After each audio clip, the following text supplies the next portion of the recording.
الرحمن الرحیم یا ایھا الذین آمنوا کتب علیکم الصیام کما کتب علی الذین من قبلکم لعلکم تتقون صلوات اللہ۔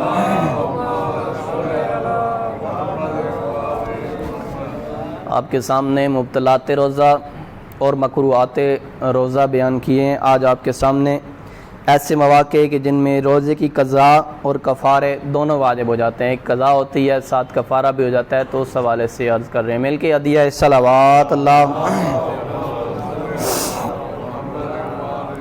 اگر کوئی شخص رمضان کے روزے کو کھانے اور پانی پینے، جماع، استمناء یا جنابت پر باقی رہنے کی وجہ سے باطل کرے، جبکہ جبر اور ناچاری کی بنا پر نہیں بلکہ عمدن اور اختیار سے ایسے کیا ہو تو اس پر قضا کے علاوہ کفارہ بھی واجب ہے۔ اور جو کوئی متذکرہ امور یعنی جو 5 امور ہیں ان کے علاوہ کسی اور طریقے سے روزے کو باطل کرے تو احتیاط مستحب یہ ہے کہ پھر بھی قضا کے علاوہ کفارہ بھی ادا کرے۔ مل کے عدیہ صلوات اللہ۔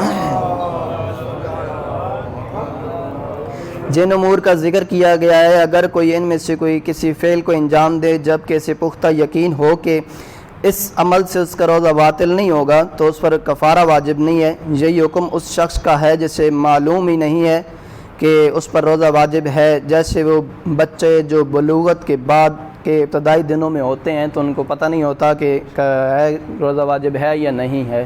مل کے عدیہ صلوات اللہ۔ 5 چیزیں ہیں، 5 چیزوں میں قضا کے علاوہ کفارہ بھی واجب ہے، باقی 3 چیزیں ان میں احتیاط مستحب یہ ہے کہ اگر جان بوجھ کر اگر کوئی بندہ کرتا ہے تو وہ مستحب ہے کہ کفارہ بھی دے، قضا بھی ساتھ کرے۔ مل کے عدیہ صلوات اللہ۔